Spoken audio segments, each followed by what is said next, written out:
안녕하십니까. 코로나19가 확산되면서 사회적 거리두기와 생활 속 방역이 강조되는 날들이 계속되고 있습니다.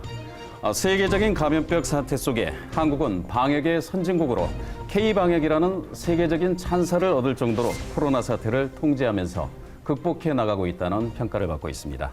의료진들의 헌신적인 노고가 컸고요. 성숙된 시민들의 의식 속에 코로나 사태를 극복할 수 있다는 자신감까지 나오고 있는 상황입니다. 그러나 코로나로 위축된 경제와 향후 전망은 그리 밝지만은 않습니다. 포스트 코로나 시대 지역의 미래를 정세균 총리를 통해 들어보는 시간 마련했습니다. 안녕하십니까? 안녕하세요. 네.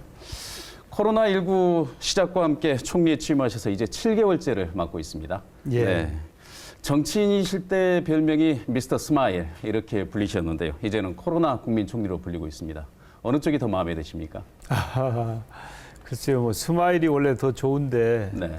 지금은 스마일 할 수 없는 상황이어서 네. 안타깝게 생각합니다. 지금 이제 코로나를 극복해가고 있는 이런 상황이긴 합니다만은 코로나 이후 포스트 코로나를 논하고 있는 그런 상황입니다. 그래서 더더군다나 이제 경제가 문제다 하는 그런 말들이 많고, 그래서 최근에 문재인 대통령이 청와대에서 한국판 뉴딜 이런 부분들을 강조를 하셨습니다. 그린 뉴딜을 주제로 지자체들이 잇따라 대응책도 내놓고 있고요. 크게 보면 뭐 스마트 뉴딜도 있고 그 디지털 뉴딜이 있고 그린 뉴딜이 있는데, 특히 지자체들이 관심 갖는 분야는 그린 뉴딜인 것 같습니다. 그린 뉴딜 어떻게 추진된다고 보십니까? 일단은 지금까지 이제 과도하게 탄소 이전 경제를 만들어 온 세계인들이 좀 반성을 다 하고 있죠. 그래서 그린으로 가야 된다고 하는 것은 우리 대한민국만의 방향성이 아니고 세계인들 모두가 그쪽으로 향해서 가고 있어서 우리 대한민국도 당연히 함께 해야 되고 경우에 따라서는 앞장서야 되는 그런 시점에 한국판 뉴딜을 디지털과 그린, 그리고 또 일자리 창출이라고 하는 이 세 개 축으로 시작을 했는데, 이제 그린 뉴딜이 매우 중요한 부분이라고 생각을 합니다. 그리고 이 부분은 전국의 지자체들이 스스로가 나름대로의 정책을 개발하고 만들어서 중앙정부와 함께 새로운 지역을 만들어가는 노력을 할 수 있는 그런 분야이기 때문에 이 전국의 모든 지자체들이 정말 열심히 노력해서 뭔가 방향을 찾고 새로운 정책을 개발한다면 그것은 이제 국가 경쟁력에도 도움이 되면서 지역 발전에도 기여할 수 있는 길이라고 생각합니다. 네. 그 가운데 이제 전남 같은 경우는 해상풍력, 신안 해상의 해상풍력을 이 그린 뉴딜의 최정점으로 삼고 전남형 일자리 사업으로 향후 이 사업들이 본격적으로 추진된다면 한 11만 개쯤의 일자리가 창출되는 아주 좋은 일 아니냐 해가지고 적극 추진하고 있는데, 문제가 하나 있는 것 같습니다. 워낙 많은 부처들이 연관되다 보니까요. 산업부, 국토부, 해양부 이런 부처들이 연관되다 보니까 이걸 총리실에서 주관해서 전체적으로 한 번에 이렇게 처리할 수 있으면 좋지 않겠냐. 컨트롤 타워를 해줄 수 있느냐. 이런 부분들이 좀 관건인 것 같습니다. 총리님 의견은 어떻습니까? 예, 원래 골치 아픈 일은 다 총리실로 와요. 그렇습니까? 예. 네. 그런데 이제 해상풍력은 네. 앞으로 에너지 전환의 굉장히 중요한 부분이라고 생각되거든요. 예. 육상 풍력도 있고 태양광도 있고 뭐 여러 가지 다른 그런 신재생 에너지가 있겠습니다만은 우리 대한민국은 삼면이 바다로 둘러싸인 나라이기 때문에 해상 풍력, 뭐 조류 발전 이런 등등의 가능성이 매우 높지요. 네. 그러니까 다른 부문보다는 해상 풍력이 오히려 경쟁력도 있고 발전 가능성도 있다고 이렇게 보여집니다. 네. 그런데 여기에는 이제 어업의 문제도 있을 수 있고 환경 문제도 있을 수 있기 때문에 그런 문제들을 미리미리 충분히 소통하고 대화와 이 타협을 통해서 문제를 해소를 해야, 그래야 그 사업이 제대로 진척이 되지. 그렇지 않고 벌려놓고 문제가 발생하면 사실 일은 되지 않고 비용만 발생하고 네. 또 갈등이 만들어질 수 있기 때문에 매우 지혜롭게 그 추진하는 게 옳다고 생각을 합니다. 네. 일단은 이제 각 부가 맡은 역량들이 있기 때문에 각 부의 노력을 통해서 잘 할 수 있도록 뒤에서 이렇게 좀 총리실은 지원을 해주되 네. 만약에 여의치 않으면 직접 나서서라도 이 부분이 제대로 잘 발전할 수 있도록 그리고 앞으로 전진할 수 있도록 역할을 할 필요가 있다고 생각합니다. 네, 특히 해상폭력 같은 경우 방금 그 주민 갈등 그런 부분을 잘 해소를 해야 된다고 말씀하셨는데 특히 그 주민 수용성 부분에 있어가지고 해수부라든가 사업을 추진하는 산업부 이쪽에서 이제 서로 의견들은 좀 차이가 있는 것 같습니다. 그렇죠. 당장에 그런 문제들이 발생을 하고 있는데요. 이런 부분들도 역시 총리실에서 적극적으로 개입을 해보겠다라는 뜻으로 받아들여도 됩니다. 예, 이제 우선 그 산업부하고 해수부가 자기네들끼리 좀 협의를 해서 길을 찾도록 네. 기회를 주되 네, 그렇지 못하면 총리실에서라도 나서서 문제를 미리 막는 것이 좋다. 있을 수 있는 어려움은 미리미리 극복하는데 총리실이 역할을 해야 된다고 생각합니다. 알겠습니다. 이제 그 지금 가장 민감하고 현안이 되고 있는 코로나 현안에 대해서 몇 가지 여쭤보겠습니다. 예. 총리께서는 지금 코로나19 상황에서 이렇게 총리에 취임하셨습니다. 그리고 감염병 사태를 지금까지 계속 통제를 하고 지금 오늘 현재 보니까 이제 다시 이제 두 자리 숫자 정도로 되고 해외 유입을 뺀다면 이제 한 자리 숫자까지도 이제 낮아질 예. 것 같다라고 하는 그런 상황인데요. 그러면서 이제 이 부분들을 잘 컨트롤 해왔기 때문에 코로나 국민총리로라는 별명이 생길 정도로 국민들에게는 각인이 됐습니다. 현재 상황 어떻게 진단하고 계십니까? 지금은 비교적 그 안정된 것처럼 보이죠. 네. 그렇지만은 결코 안심할 수 없는 상황이다. 왜냐하면 이 코로나가 우리만 겪고 있는 문제 같으면 국내에서 억제를 잘 하면 되거든요. 네. 근데 지금까지 대구 경북에서 큰 어려움도 있었지만 지난 6개월 동안 국내에서의 억제 정책은 비교적 성공했다고 이렇게 볼 수 있는 거 아니겠습니까? 네. 그런데 전 지구촌이 지금 난리 아닙니까? 네. 특히 뭐 미국이라든지 뭐 러시아, 인도, 저 유럽까지 선진국들 모두가 아주 뭐 이 감당할 수 없는 상황이 벌어지고 있는 것이거든요. 그런데 우리 대한민국은 그 개방 경제 체제 아닙니까? 네. 우리 경제가 우리 혼자 자급자족 경제가 아니고 수출을 해서 먹고 사는 나라란 말이죠. 그렇기 때문에 우리 대한민국은 외국과의 교류 협력이 없이는 경제가 유지가 안 되는 나라예요. 예. 그렇기 때문에 우리는 어느 정도 안정을 했는데 나라 밖이 아주 어려운 상태이기 때문에 그게 이제 우리한테 오고 있는 거 아니에요. 바로 그것이 지난 7월 달에 국내에서의 환자 발생보다 해외에서의 유입된 환자가 더 많았지 않습니까? 그렇습니다. 그래서 앞으로도 낙관하기가 어려운 상황이다. 그럼에도 불구하고 우리 대한민국은 방역과 경제 그리고 또 국민들께 일상을 가능하면 빨리 돌려드리자 네. 하는 사실은 한꺼번에 2마리 토끼가 아니고 예. 3마리 토끼를 쫓는 노력을 하고 있죠. 예. 어떻게 보면 이게 과욕이다 이렇게 볼 수도 있겠으되 저는 그런 노력이 필요하다고 봅니다. 그냥 안전 위주로 예. 방역만 치중하면 그러면은 이 방역 성공할 수 있죠. 네. 그런데 경제도 울고 또 국민 생활이 말이 아닌 상황이 되기 때문에 그것만은 아니다. 그래서 예. 가능한 한 경제와 방역을 함께 생각하고 또 국민들에게도 일상을 돌려드리는 노력을 펼쳐야 된다. 이렇게 생각하고 있어요. 지금 그런 노력들을 기울이면 이 팬데믹 상황, 이런 부분들이 언제까지 지속되리라고 보십니까?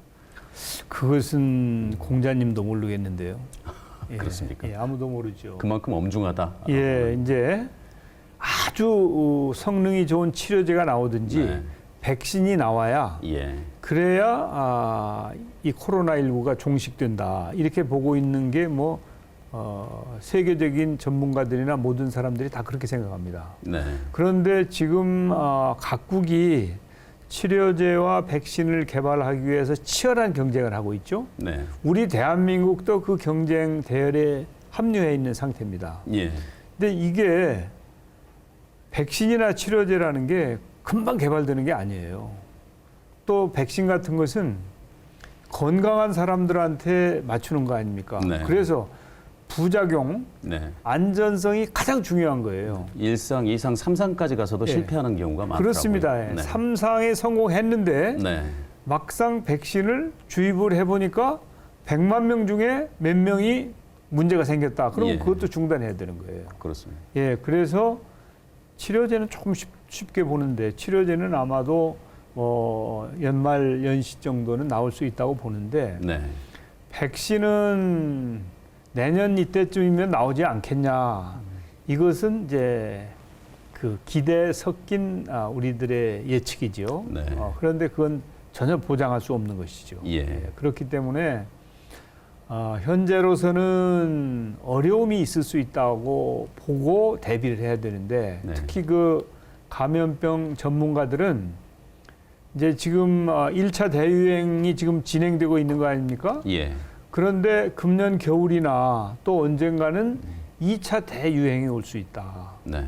그런데 2차 대유행은 1차 유행보다 더 클 수 있다고 보고 있는 것이거든요. 예. 그래서 우리 대한민국이 지금까지는 비교적 성공적으로 방어를 하고 있지만 지금보다도 훨씬 힘든 상태, 2차 대유행이 올 수도 있다고 생각을 하고 예. 병실이나 의료진이나 장비 이런 것들을 철저하게 준비를 하고 있습니다. 네. 그래서 국민들께서는 방역 당국이 최선을 다해서 준비하고 있으니까 일단은 개인 방역 수칙을 잘 지키면서 일상을 영위하면 되겠구나. 예. 이렇게 판단해 주시면 좋을 것 같아요.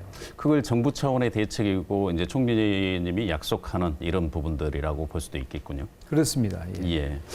코로나 사태로 조금 전에 우리가 그 정부에서도 백신 개발이라든가 이런 부분들을 지원을 하겠다. 그리고 그 부분이 걱정 반 두려움 반 속에서도 우리도 지켜보는 상황이다라고 말씀하시는데 총리님께서도 아시다시피 그 전남 화순에 보면은 백신 산업 특구로 지정되어 있는 게 예. 있습니다.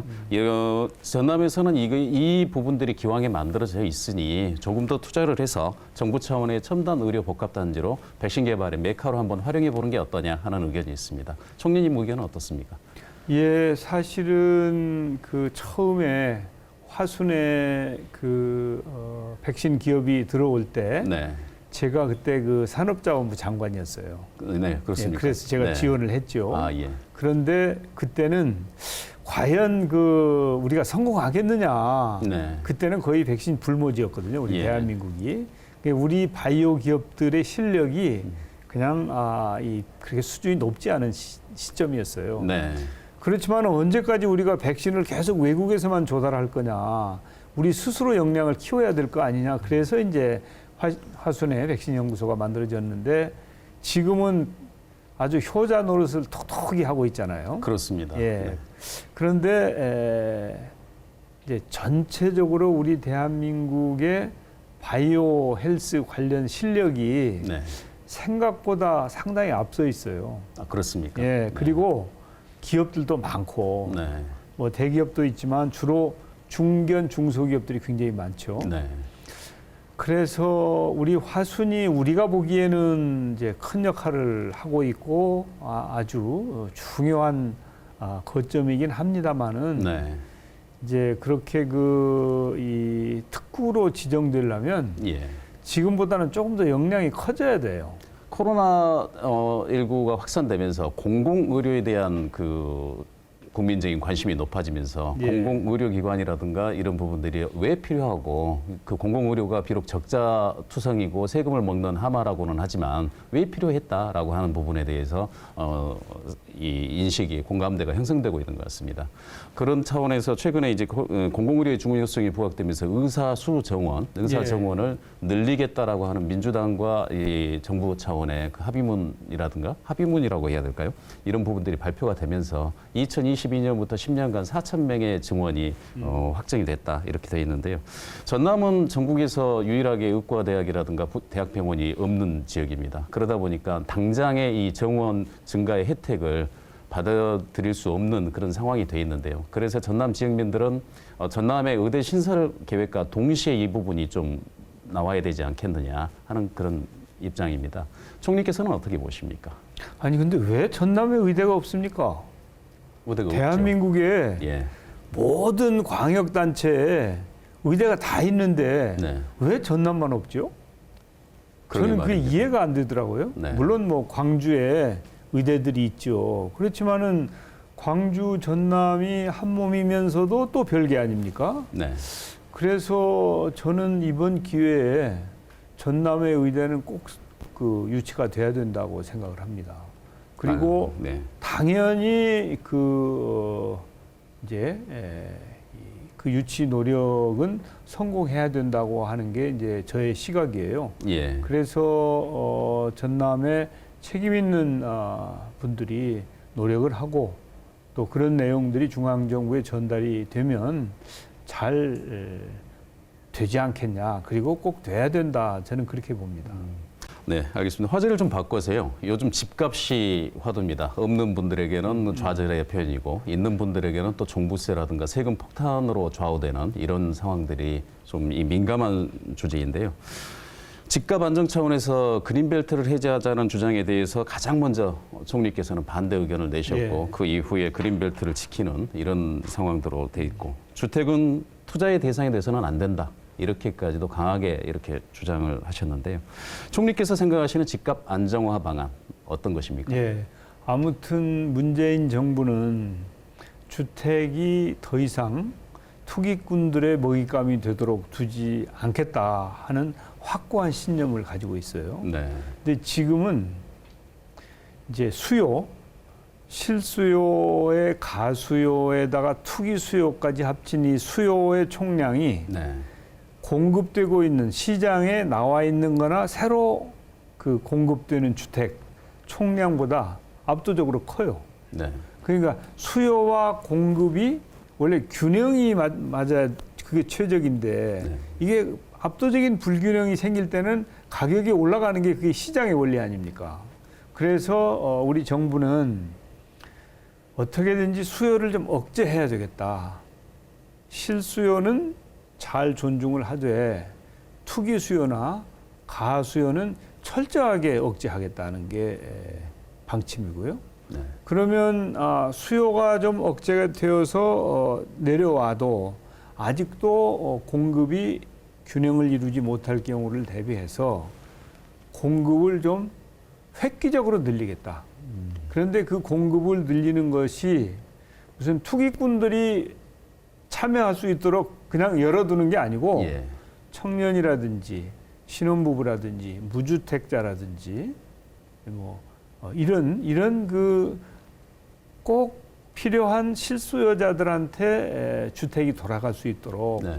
법과 제도를 정비해서 수요 공급의 균형을 이루면서 주택 시장이 안정화되도록 해야 되겠다고 하는 생각을 해온 것이죠. 예. 그래서 이제 이 수요를 억제하기 위해서는 여러 가지 법과 제도를 정비했고 네. 공급 대책도 최선의 노력을 다해서 발표를 했습니다. 예. 이 수요와 공급 대책이 앞으로 시장의 안정을 가져오고 더 이상 부동산 때문에 국민들이 마음이 편치 않으시고 예. 또 우리 젊은이들이 희망을 잃어버리는 일이 없도록 정말 이 정책을 제대로 잘 추진하고 싶습니다. 지금 공공기관 이전 시즌2가 이제 곧 앞두고 있습니다. 총리님께서도 이제 관심 있게 이 부분들을 집행을 하시겠습니다만은 지자체마다 유치 경쟁이 매우 치열합니다. 예. 그래서 일기 때 사례를 보면 지나치게 양적 균형을 이렇게 맞추다 보니까 지역에서 똑같은 총량을 정부에서는 줬다고 하는데 지역에서는 불만이 많은 것 같습니다. 2기 때 같은 경우는 지금 정책적 배려 이런 부분들을 지자체에서 끊임없이 요구들을 하고 있는데 총리님의 그 공공기관 이전 시즌2 정책 어떻게 지금 계획을 하고 계십니까? 이게 기본적으로 공공기관을 지방에 이전하자 네. 하는 그 정책이 이제 노무현 정부 때 시작이 된 거 아닙니까? 예. 그 이후에 그 다음 정권들이 일부 그 정책을 훼손하려고 했지만 네. 이제 그렇게 못하고 실천이 되었죠. 그런데 지역에 따라서 이제 제대로 잘 시행이 된 데도 있고 네. 어떤 경우에는 뭐 여러 가지 이 주택 문제라든지 교육 문제라든지 뭐 문화적인 시설 문제라든지 아주 불비한 곳도 있어요. 이제 우리 광주 전남의 그 나주혁신 도시는 예. 그래도 비교적 잘 해가고 있는 것 중에 하나입니다. 네. 거기도 물론 문제는 있지만 예. 그래서 이제 지난번에 1차 공공기관 이전 네. 그것을 우리가 타산지석으로 삼을 필요가 있어요. 예. 네, 거기서 잘된 건 뭐고 잘못된 것은 무엇인지를 교훈을 얻어야지 한번 해보고 나서 또 하는데 똑같은 실수나 부작용을 유발하면 예. 그건 무능한 게 되는 거 아니겠습니까? 그 당연한 말씀이신 것 같습니다. 그래서 네. 이번에 2차 공공기관 이전은 결국은 시기의 문제이지 추진해야 될 과제다. 저는 이렇게 생각을 합니다. 예. 그런데 그건 역시 아주 유능하게 준비를 잘 해서 그게 지역 간의 불필요한 경쟁과 갈등을 유발한다든지 예.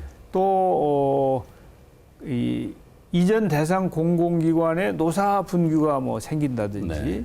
이런 것들을 사전에 차단한 상태에서 추진돼야 된다. 이렇게 저는 보고요. 네.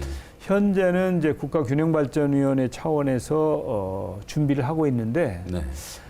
제가 보기에 균형발전위원회가 독자적으로 그 준비를 제대로 하는 것은 쉽지 않을 거라고 봐요. 네. 그래서 일단은 하여튼 그 문제를 그 내각 차원에서 아니면 범정부 차원에서 좀 준비를 해 나가면서 또 필요한 국민들이나 그쪽의 노조나 이런 쪽하고도 협의를 해 가면서 추진하고자 합니다. 알겠습니다. 광주 전남 이 지역을 특정해서 본다 그러면 지금 인구 감소 문제가 지금 굉장히 현안입니다. 비단 광주 전남만의 문제는 아닌 것 같습니다만은 비수도권 지역에서는 초고령화 사회, 지방 소멸 뭐 이런 단어가 이제 익숙하게 사용되고 있습니다. 정부 차원에서는 이 문제 어떻게 접근하고 계십니까? 예, 이미 고령 사회가 왔죠. 예. 그러니까 이제 이 고령화된 그 인구 노인 어르신들을 어떻게 잘 돌봐드릴 거냐 하는 것이 중요한 현안이고요. 그러니까 네. 노인 복지가 굉장히 중요한 일이죠. 동시에 앞으로 대한민국에 누가 일하고 먹여 살릴 거냐. 그런데 이제 출산율이 뭐 형편없지 않습니까? 네. 그렇기 때문에 그 저출산 고령 사회에 대한 획기적인 대책이 필요한데 지금까지 돈은 엄청나게 썼는데 예. 다시 말해서 출산을 장려하기 위해서 세금을 엄청나게 투자했는데 뭐 성적표는 초라하다 하는 게 중론이지 않습니까? 예. 아무도 그걸 부인할 수 없는 상태죠. 맞습니다. 그렇기 때문에 정말 그 특단의 대책 그리고 국민의 세금을 투입했으면 상응하는 효과가 나오는 대책 그런 정책 개발이 절실하다고 생각이 되고요. 예. 그리고 이제 그 고령 사회에 대비하는 여러 가지 이제 노인들도 그냥 그 복지 혜택만 기대하시는 건 아니거든요. 예. 노인 일자리 문제라든지 또 노인 복지 문제, 또 노인들의 건강을 어떻게 돌봐드릴 것인가. 사실은 오래 사시는 게 중요한 게 아니고 어떻게 행복하게 하루라도 사시는가가 더 중요한 거 아니겠어요? 그 행복의 수준이 높아져요. 그렇죠. 네. 예. 그래서 이게 우리가 준비하고 해나가야 될 일이 너무 많은데 예. 사실은 제가 그 정부에 가서 그런 일들도 좀 제대로 하고 싶었는데 이 코로나한테 발목이 잡혀가지고 네. 경제총리를 제가 하고자 했는데 지금 제대로 못 하고 있어요. 네. 그렇지만은 이제는 뭐 코로나가 일상화됐기 때문에 예. 코로나하고 같이 살면서 정부도 방역만 할 게 아니고 네. 뭐 노인 복지든 저출산 문제든 경제 활성화 문제든 이런 일들을 미루지 말고 하나하나 감당해 나가야 된다고 생각해요. 알겠습니다. 거기에서 한 발 더 이제 좀 이렇게 정책적인 지향점을 본다고 하면은요. 학자들 간에서는 인구 감소라고 하는 것은 상수인 만큼 이 인구 감소를 막기 위한 이 예산 투입은 그 지금까지 정책으로 봤을 때 크게 효과가 없었다라고 이렇게 표현하는 분들도 있습니다. 그래서 지방 소멸이라든가 이런 부분들의 단어들, 이런 단어들의 근본적인 패러다임을 좀 바꿔야 되지 않겠느냐. 필요하다면 행정구역 통합도 해야 되고요. 그렇지 않고 그 지역에 인구를 유입시킬 수 있는 뭐 대책들, 다른 대책들, 이런 뭐 고정 인구가 아니라면 유동 인구를 하는. 그다음에 그 세제라든가 이런 부분들도 이 예산을 배분하는 방식도 좀 바꿔야 되지 않느냐. 패러다임이 좀 바꿔야 되지 않느냐. 너무 인구를 상수로 두고 하다 보니까 오히려 지역의 삶이 좀 피폐해진다라고 하는 그런 지적도 있습니다. 총리님 생각은 어떻습니까? 예, 거기에 공감을 하면서도 네.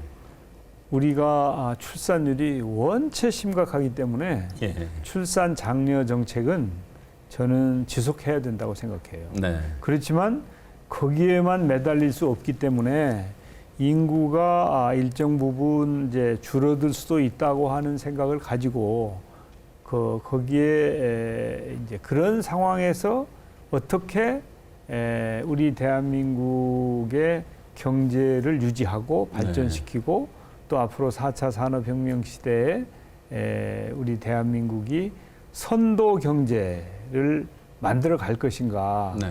하는 것을 이렇게 소위 말하는 투 트랙으로. 투트랙으로요. 예, 예. 그래서 이제 이 출산 장려 정책도 쓰면서 또 다른 한편으로는 어차피 일할 수 있는 인구가 줄어드는 것에 대비해서 산업 구조나 여러 가지 예를 들어서 스마트 팩토리라는 말 있지 않습니까? 스마트 공장. 네. 그것은 옛날에 500명이 일하던 공장을 이제 로봇이라든지 뭐 AI라든지 이런 친구들을 동원해 가지고 예. 50명이 일을 하는데 예. 생산량은 더 많이 나올 수도 있는 거거든요. 그렇습니다. 그러니까 노동력이라고 하는 것이 과거에 전통적으로 우리가 생각하던 관점과는 완전히 다른 세상이 오고 있는 거예요. 예? 그래서 출산과 또 이런 새로운 시대에 또 그 성장 전략이 있을 수 있는 것이죠. 예. 그런 것을 투 트랙으로 갖춰 나가는 게 바람직하지 않나 이렇게 보죠.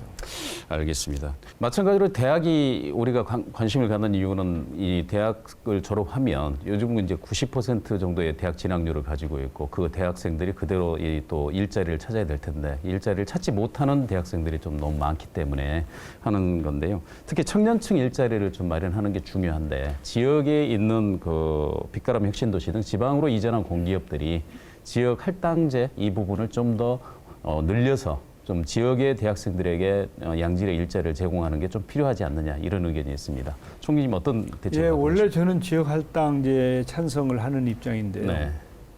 근데 이제 기업의 입장에서 보면 기업이 필요한 인재를 구해야 되거든요. 예. 그래야 기업의 경쟁력이 유지될 거 아니겠습니까? 지역이라고 해서 만약에 자신들이 필요하지 않은 인력을 떠맡아야 한다면 네. 그게 도움이 되는 게 아니라 짐이 되는 거 아니에요? 물론이겠죠. 예. 네. 그럼에도 불구하고 저는 지역 할당제에 찬성을 하면서 네. 조금 이렇게 그 범위를 네. 광역자치단체 수준에서 좀 이렇게 권역으로 좀 넓혀서 시행하면 좋을 것 같아요. 예를 들어서 다시 말해서 예. 전남 독자적으로 하지 말고 전남, 광주, 전북까지 네. 통으로 해서 그러면은 이제 이 공기업이나 예. 하여튼 인력이 필요한 기관이 선택의 폭이 넓어지는 거 아닙니까? 그렇겠죠. 네. 그러면 필요한 인재를 구하기 쉬워지는 것이죠. 네. 그리고 또 인재들은 자신이 역량을 발휘할 수 있는 곳을 찾아가기가 쉬워지는 것이고. 네. 그래서 그런 노력이 필요하지 않나 저는 그렇게 생각해요. 그래서 지역 할당제를 유지하되 네. 그 광역 시도별에서 권역별로 예를 들면 우리 호남의 경우에는 호남을 하나의 권역으로 하는. 그렇습니다. 예. 네. 그 더 넓어지면은 이제 지역 할당제의 의미가 좀 희석이 될 테니까요. 그렇죠. 예. 지금 코로나19 이후에 저희가 이 교육 정책이 획기적으로 변해야 할 것 같은 그런 여론이 있습니다. 이른바 비대면 교육이 온라인 교육 등을 통해서 비대면 교육이 활성화되면서 그런 부분에 대한 인프라가 늘어났는데 반면 단점들도 있는 것 같습니다. 감수성이라든가 그 학생들의 인지 능력 이런 부분들, 공감 능력을 향상시키는데 결국 보면 지역 공동체가 개입을 해야 되는 그런 부분들이 좀 많이 있다라고 해서 전남에서는 이른바 교육 뉴딜 사업으로 폐교 시설을 활용해서 지역 주민과 그런 온라인 수업에서 빠진 부분, 결여된 부분을 창의 융합 공간, 복합 공간으로 활용해 보자 하는 그런 노력들이 있습니다. 이런 뭐 폐교도 활용하고 이 온라인 교육의 단점을 좀 보완해 보자라고 하는 그런 부분인데요. 총리 생각은 어떻습니까? 예, 어차피 우리 교육이 이제 디지털을 잘 활용하는 이제 그런 노력이 불가피하다고 봐요. 네.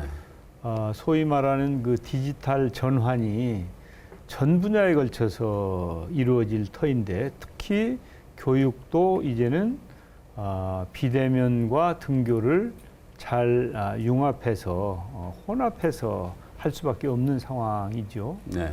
그런데 이제 학령 인구가 자꾸 줄어들면서 뭐 폐교도 생기고 또 대학들도 어려움을 겪게 되고 하기 때문에 이제 그런 상태에서 어떻게 그 학교가 교육의 질을 더 업그레이드하면서 생존해 나갈 것인가 하는 것이 이제 중요한 과제일 터이죠.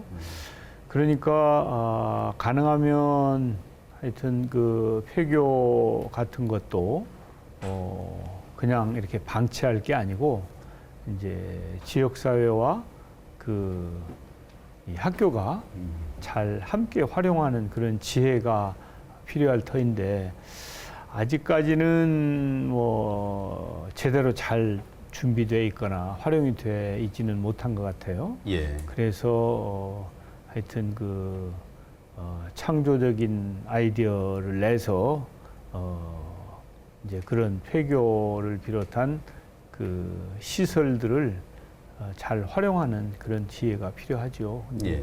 지금까지는 아직은 이제 성공적인 모델이 잘 나오지 않은 것 같은데 그렇습니다. 아마 그 지자체들도 여러 노력들을 할 터이고 또 교육부에서도 좀 그 좋은 모델을 만들어서 전국적으로 좀 확산시킬 수 있는 그런 노력이 필요하다고 봅니다.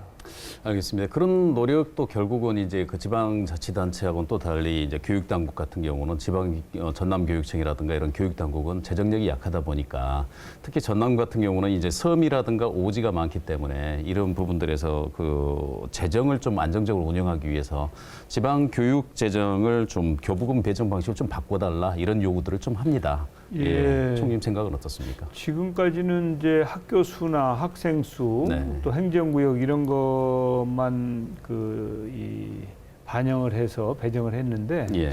앞으로는 조금 더, 뭐, 지리적인 여건이라든지 이런 것들도 가만히 되어야, 그래야 그 소위 말하는 교육 격차, 양극화, 예. 이런 걸 해소할 수 있지 않을까 싶어요. 네.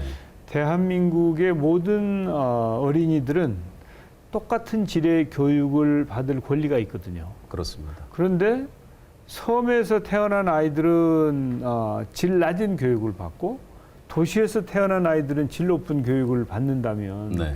그것은 이제 공정하지 않죠. 네. 그래서 교부금도 그렇고 네. 전체적으로 그 교육 정책에 있어서 예. 우리의 모든 아이들이 최소한도 같은 수준의 교육을 받을 수 있는 그런 권리를 네. 보장해 주는 게 필요하다고 봅니다. 알겠습니다. 이제 그 전남의 관광개발 사업이라든가 그런 다른 현안으로 좀 대화를 좀 넘어가 보겠습니다. 총리께서는 지난해 목포를 방문하셔가지고 근대 역사 문화 거리를 둘러보시면서 예. 관련해서 이런 뭐 근대유산이라든가 이런 보존 대책이 있다면 지원을 하겠다 그런 입장도 피력을 하신 바가 있습니다. 그 이후에 목포가 이제 전국 4대 대한민국 4대 관광 거점 도시가 됐습니다. 예, 예. 그리고 그런 부분들을 역점적으로 이 외국인 관광객들을 유치하고 관광의 거점이 되기 위해서 지원 사업들을 지금부터 준비를 하고 있는데요. 근데 5년간 사업비가 국비, 지방비 합쳐서 1,000억 원 정도거든요. 근데 이제 그거 가지고는 좀 부족하지 않느냐라고 하는 게 이제 지역의 여론인데, 이제 관광 거점 도시 이런 부분들을 좀 더 활성화시키기 위해서 이런 부분들의 예산을 좀 증액할 생각은 있으십니까? 예, 목포가 그 전국적으로 네, 네 개를 선정하는데 이제 선택이 됐잖아요. 그렇습니다. 네. 그것은 그만큼 우리가 가지고 있는 유산이 네. 빼어나다는 것이거든요. 네. 그런데 지금까지는 그게 별로 빛나지 않았어요. 그렇습니다. 그걸 좀 더 빛나게 만들어야 된다. 그리고 이제 코로나19 이후에 네. 우리 국민들께서 아마 국내 여행을 좀 더 활발하게 하실 것 같아요. 예. 코로나19가 종식된 후에도 옛날보다는 국내 여행이 활성화될 거라고 저는 봐요. 네. 왜냐하면 코로나19 때문에 국내를 다녀보시니까 비용도 적게 들고 네. 볼 곳도 많고 언어, 음식 다 편안하잖아요. 그렇습니다. 네. 그래서 해외에 나가서 뭐 기후도 맞지 않고 음식도 맞지 않는데 이렇게 다니시는 것보다 이게 국내가 더 낫네. 이제 예. 그런 판단을 하실 것 같은데 그런 시대에 목포는 네. 아주 각광을 받을 수 있는 도시죠. 그리고 뭐 케이블카도 지금 놓여져 예. 있고 옛날에 문화유산도 있고 뭐 목포가 앞으로 전망이 좋죠. 그래서 저는 이제 지자체가 노력을 하는 것을 전제로 해서 예. 중앙 정부가 우선은 이제 지금 확정된 예산을 지원하고 이제 그리고 나서 또 네. 추가적으로 그 예산도 지원하고 이 정책도 개발을 해서 우리 국민들께서 다 해외로 나가시지 않고 좀 더 많은 국민들이 국내 여행을 즐기시도록 하는 게 그게 바람직하고 꼭 필요하다고 봐요. 네. 그래서 그런 인프라를 어떻게 만들 거냐. 그러려면 이제 지자체하고 중앙정부하고 협력해서 돈도 들이고 노력을 해야 되는 것이지 예. 그냥 기대만 해서 되는 건 아니잖아요.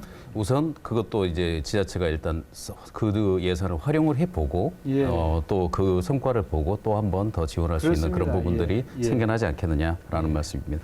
코로나19로 마찬가지로 어려운 여건은 무안국제공항이라든가 이런 항공업계도 다 마찬가지인 것 같습니다.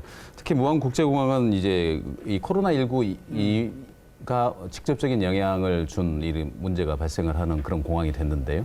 이제 그래서 이제 이 무안국제공항을 활성화시키기 위해서 항공특화산단이라고 하는 것을 유치해서 개발을 해보려고 합니다. 그런데 이제 문제는 이제 접근성인데요. 그 인프라가 도로가 부족하기 때문에 접근성이 취약하다는 지적을 받고 있는 공항이기도 합니다. 이런 부분들을 어떻게 해소할 수 있는 방안들이 있다면 말씀해 주시겠습니까? 아니 고속도로도 만들고 네. 지금 KTX 들어가게 돼 있잖아요. 네.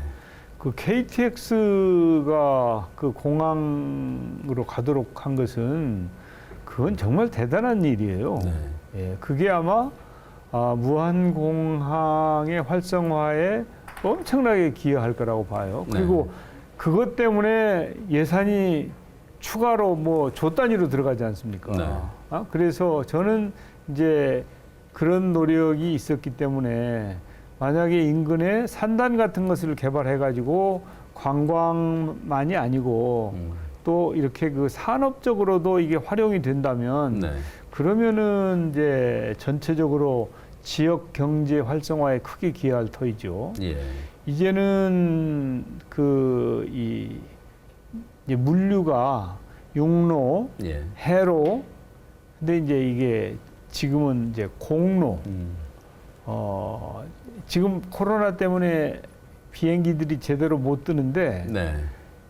사람이 타는 비행기는 다 결항이 됐지만 물류는 네. 비행기가 더 많아졌어요. 화물기가 예, 호황이라고 합니다. 예. 그래서 이제 앞으로는 이제 물자의 이동도 그 항공에 의존할 경우가 굉장히 많아지거든요. 예. 네? 반도체를 비롯해 가지고 아주 소량인데 값은 엄청나게 비싼 것들이 4차 산업혁명 시대에 굉장히 많이 나올 것이거든요. 네.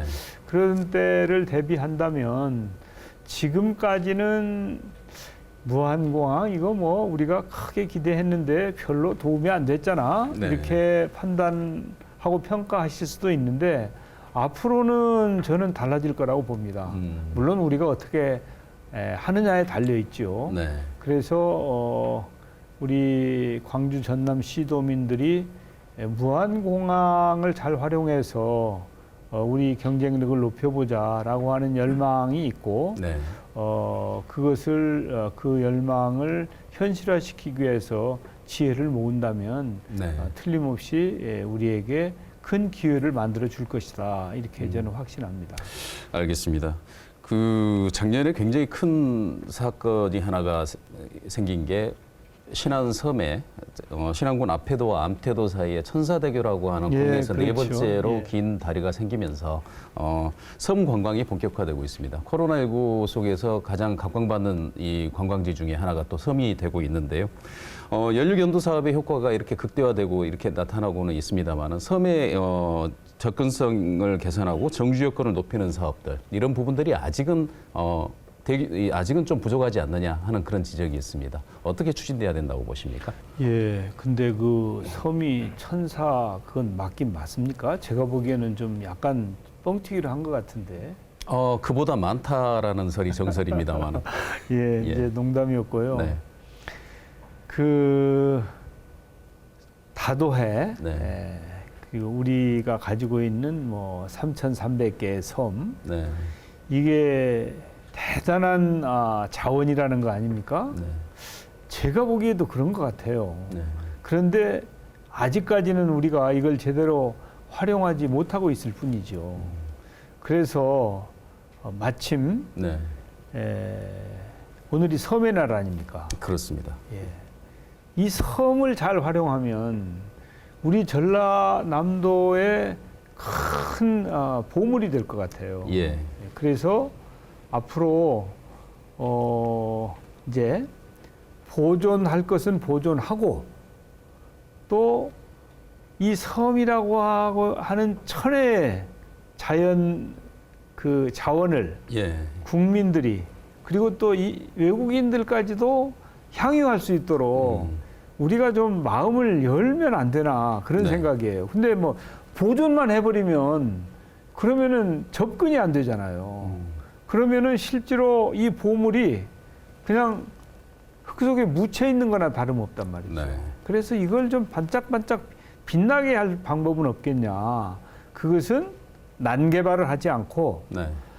아주 절제된 가운데 제대로 개발을 해서 우리 국민들과 중국인들과 일본인들과 대만인들, 아세안 뭐 이런 사람들이 정말 많이 찾아와서 힐링할 수 있는 그런 공간으로 좀 발전시키면 예. 지역 경제 발전에도 기여하면서 네. 우리 대한민국의 관광의 격도 좀 높일 수 있는 그런 천혜의 자원이다 저는 그렇게 봐요. 예. 알겠습니다. 그 완도에서 4년마다 한 번씩 하는 국제 해조류 박람회라고 하는 예. 비공인 박람회가 있습니다. 있죠. 예. 그 이 세계 해조류를 주제로 한 어떻게 보면 세계 유일의 박람회인데요.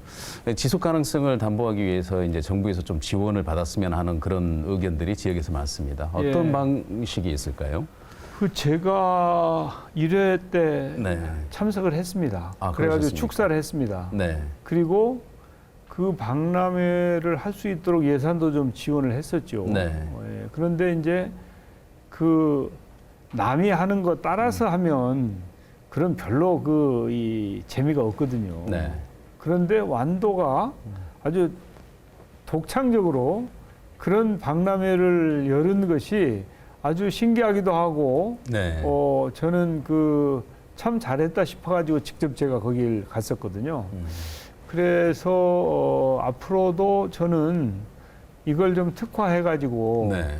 우리 해산물, 해조류 이런 거 수출에도 기여할 수 있도록 완도의 그 엑스포를 잘 발전시키면 참 좋을 것 같아요. 예. 그래서 이제 그 계속 그 횟수를 거듭하면서 중앙 정부와 같이 그 협의도 하고 또 성과도 공유를 하고 네. 그러면 뭐 자동적으로 지원은 따라가는 거 아니겠습니까? 알겠습니다. 그 관련해가지고 이 마이스 산업들이 굉장히 활성화가 되다 보니까 그 박람회라든가 이런 부분들을 굉장히 관심을 갖고 지켜봅니다. 그래서 세계 해양 엑스포가 열렸던 여수시 같은 경우는 박람회장 사후 활용 방안으로 정부가 추진하고 있는 제28차 유엔 기후 협약 예. 총회 당사국청의 유치를 좀 요청을 하고 있는 그런 상태인데요. 현재 이 개최지 선정 방식이 공모 방식으로 이렇게 돼 있는데 국토의 남해안 남중권, 여수 박람회장의 재활용 방안 이런 부분들로 정부가 지정해서 이 여수에 유치를 해줘도 되는 것 아니냐 하는 그런 의견들이 있습니다. 너무 과도한 요구입니까? 땅 짓고 헤엄치려고 하면 안 되고 네. 저는 그 여수가 네. 그 아주 유리한 입지를 가지고 있다고 봐요. 이미 그 엑스포를 여수에서 그 열었었기 때문에 예. 인프라들이 다 갖춰져 있잖아요. 네. 그리고 또 노하우도 쌓여 있는 것이고 그러면은 뭐 여수가 손해 볼 일은 없지 않겠어요? 공모에서 손해 볼 일은 없을 것이다. 예, 그러니까 하여튼 실력 발휘를 잘 해주시면. 네. 예. 근데 이제 소위 말하는 하드웨어, 네. 이것만 가지고는 안 되고 그 소프트웨어를 잘 개발해가지고 이 심사위원들이 납득이 되도록 하는 게 중요하거든요. 예. 그리고 또 단체장들의 성의라든지 네.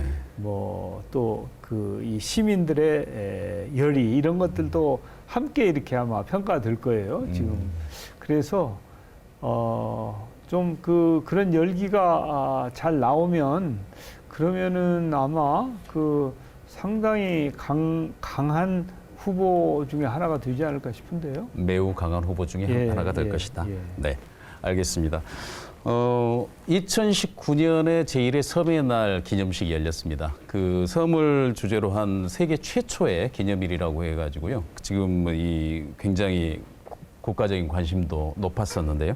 이 기념식이 목포에서 열리면서 섬에 대한 국민적 관심을 환기시키기도 했습니다. 섬은 지역적 자산이지만 세계적인 전통 문화의 보고로서 보존 가치라든가 관광 자원으로서 가치도 굉장히 높습니다. 근데 이 섬들의 체계적으로 연구 발전할 국립섬발전연구진흥원 이 부분이 국가 차원에서 설립이 추진되고 있습니다. 그런데 이 부분이 이 다도에 감안은 전남에 유치돼야 된다라고 하는 게 전남 지역민들의 입장입니다. 총리님께서는 어떤 생각을 갖고 계십니까? 제가 이 가끔 인용하는 것 중에 네. 이제 우문현답이라는 게 있어요. 네. 우리들의 문제는 현장에 답이 있다. 네. 그러면은 섬 연구를 하고 발전을 하려면은 어디로 가야 되겠습니까? 섬으로 가야죠. 뭐 그러니까 이제 그런 것도 근데 이제 문제는 그런 자산을 가지고 있으면서도 네. 그걸 포장을 하고 또 이런 걸 제대로 못하면 그 의외의 결과가 나올 수도 있는 거 아니겠어요? 네. 그런데 제가 보기에 우리 전남의 김용록 지사나 이런 분들이 행정을 아주 잘하고 있는 것으로 정평이 나 있어요. 그래서 그 연구원은 만약에 유치에 실패를 하면 네. 아마 좀 타격이 될 것 같은데요. 그렇습니까? 그렇게 섬이 가장 많은 전남이 그걸 만약에 유치에 실패했다 그러면은 도민들이 이쁘다고 하겠어요? 네, 덕담으로 듣겠습니다. 대담을 마무리하는 의미에서 포스트 코로나 시대 지역의 미래에 대한 걱정이 큽니다. 정치인으로서, 행정가로서, 성공한 선배로서 한 말씀 해주신다면요. 예, 우리 호남은 역사성이나 여러 가지로 보아서 참으로 자랑스러운 고장입니다. 물론 많은 인재와 훌륭한 인물도 배출한 곳이고요. 그런데 이제 산업화 측면에서는 조금 뒤진 감이 있어요. 그런데 경우에 따라서는 좀 늦게 출발하는 것이 훨씬 유리한 경우도 있습니다. 그래서 과거에 그 산업화 시절에 그러니까 주로 2차, 3차 산업혁명 시대에 우리가 조금 그 뒤진 측면이 있다면 이제 다가오는 4차 산업혁명 시대에는 그것이 강점이 될 수도 있습니다. 그리고 우리가 그것을 강점으로 만들기 위한 노력이 꼭 필요하다고 저는 생각을 합니다. 그런 마음가짐으로 우리가 모두가 힘과 지혜를 모아서 우리의 자랑스러운 고장 호남이 대한민국 미래를 견인하는 중심지가 될 수 있도록 함께 노력을 했으면 좋겠습니다. 항상 바른 길을 걸어온 그 우리 호남의 정신이 앞으로도 잘 면면히 유지되면서 동시에 우리 후손들이 부유하게 살기 좋은 그런 고장으로 거듭날 수 있도록 저도 함께 하겠습니다. 네, 장시간 말씀 감사합니다. 고맙습니다. 네, 참으로 지독한 바이러스로 불리는 코로나는 이제 새로운 질서와 행동 방식을 요구하고 있습니다. 정세균 총리에게 들어본 지역의 미래 역시 코로나 이전과 이후는 분명히 달라질 것이라는 게 이제 현실로 다가오고 있습니다. 정 총리가 코로나19의 컨트롤 타워로서 바이러스와의 싸움은 물론 경제 회복과 지역의 균형 발전에도 중심축으로 역할해 줄 것을 기대하면서 포스트 코로나 시대 지역의 미래 정세균 총리에게 듣는다를 모두 마치겠습니다. 시청해 주신 여러분 고맙습니다.